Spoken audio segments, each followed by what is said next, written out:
She said it in front of other people, which is what made it stick.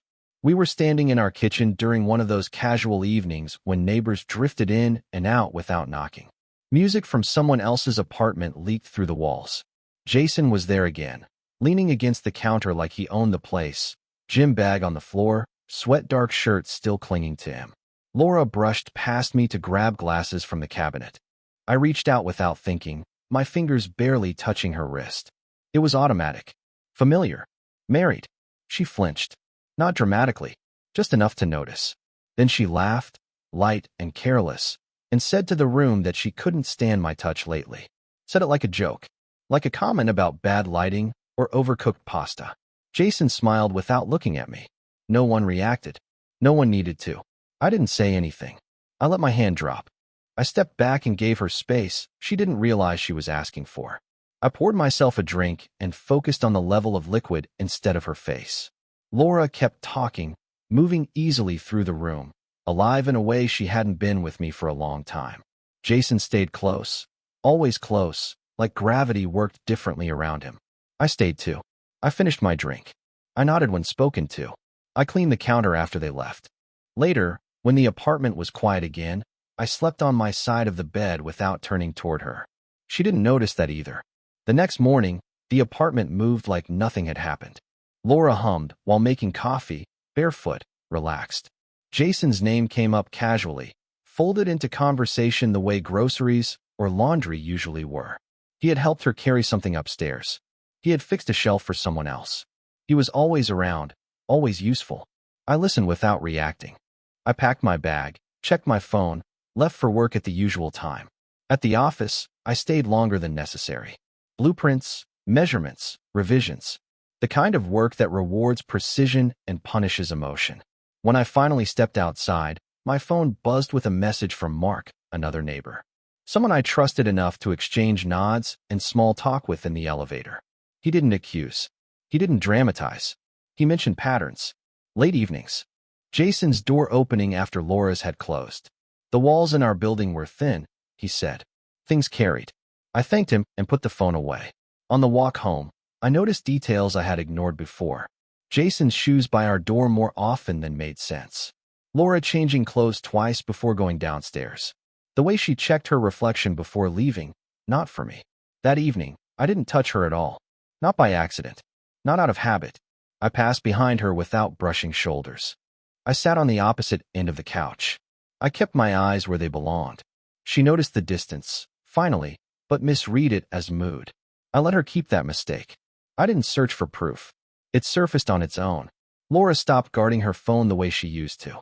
It lay face up on the table, screen lighting up with notifications she no longer bothered to hide. Names blurred past. Messages previewed just enough to register familiarity, frequency, ease. One afternoon, while she showered, her tablet buzzed beside me. Same account. Same ecosystem. I didn't touch it at first. I finished answering an email, rinsed my cup, stood up slowly.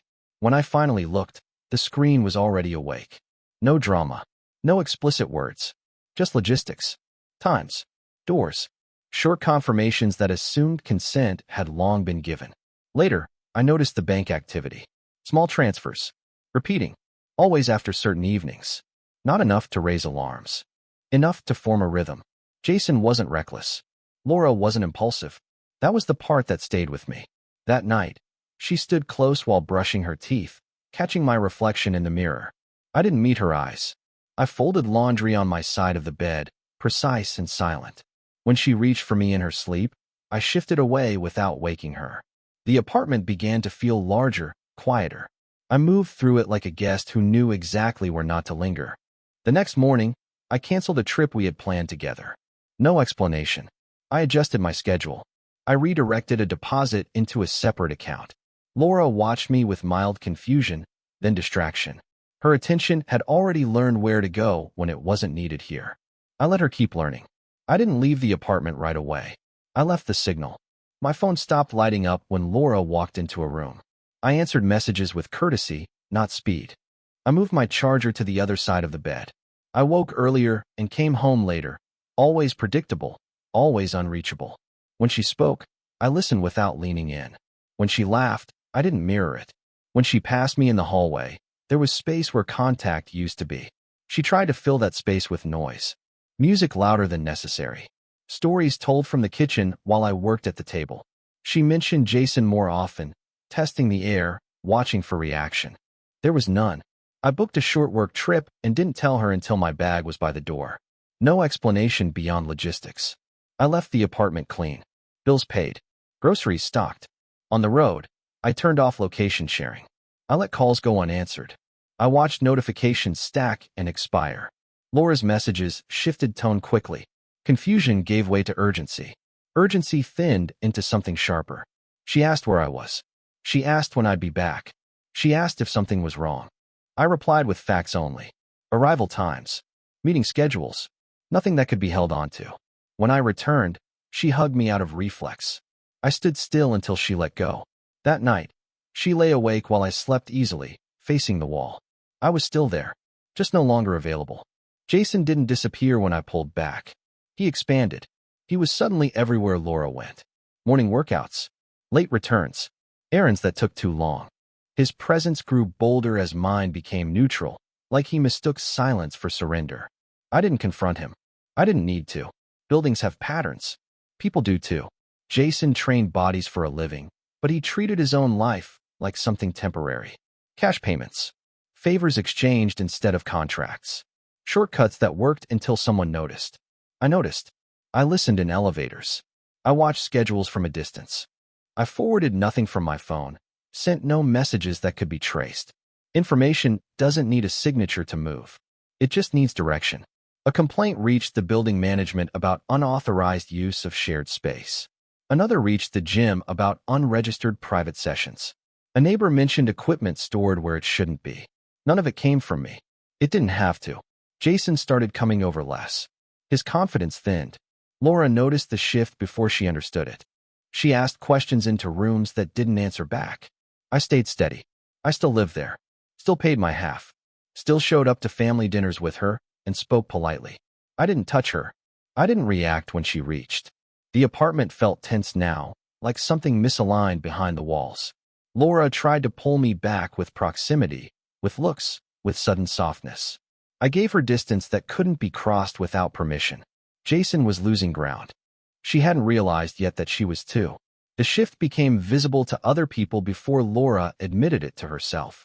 At a small gathering in a friend's apartment downstairs, conversations kept breaking around her. She moved from group to group, smiling too deliberately, waiting for something to settle. It didn't. Jason wasn't there. He had stopped showing up where questions followed him. Someone asked where I'd been lately.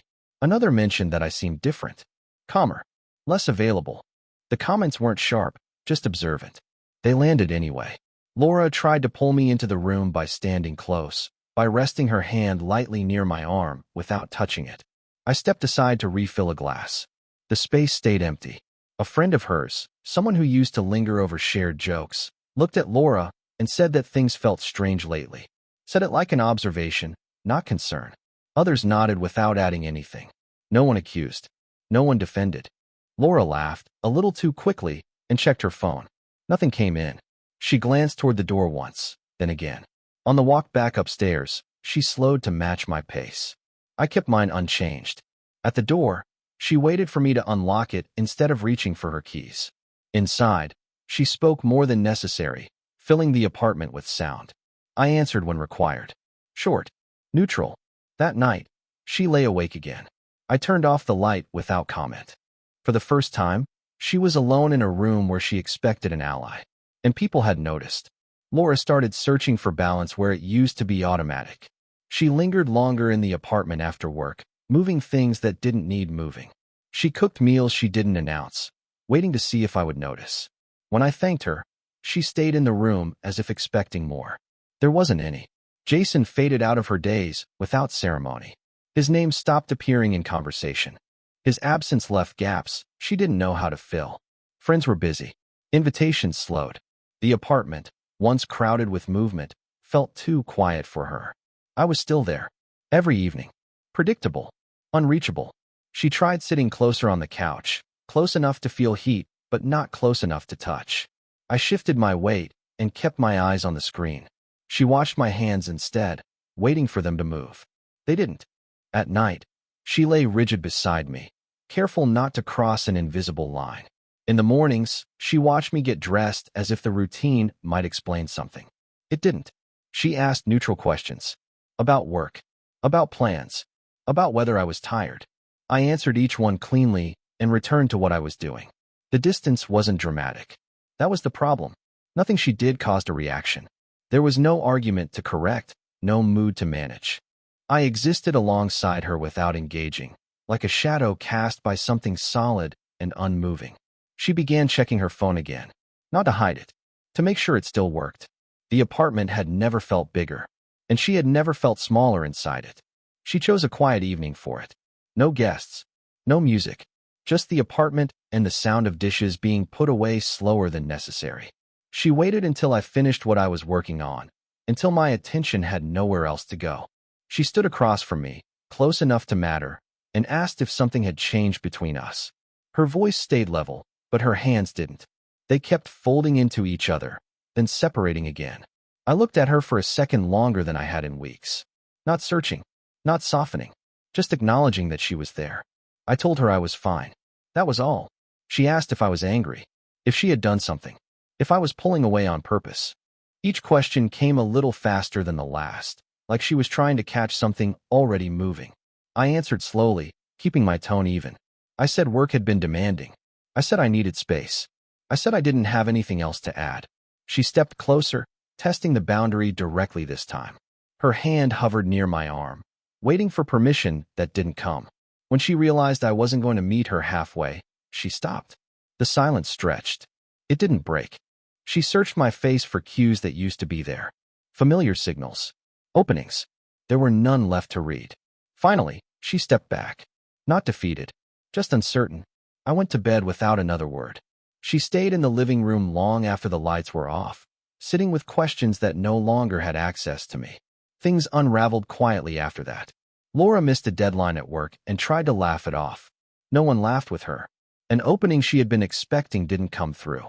A gallery dinner she talked about for weeks was suddenly postponed, then quietly reassigned. Her phone stayed still longer than she liked. Jason didn't resurface. Whatever had held him close to her life had dissolved without drama, leaving no one to blame and nothing to chase. She started coming home earlier. Then later. She changed clothes twice before leaving the apartment, then stayed anyway, standing by the door as if waiting for a signal that never arrived. Friends checked in less. Conversations shortened.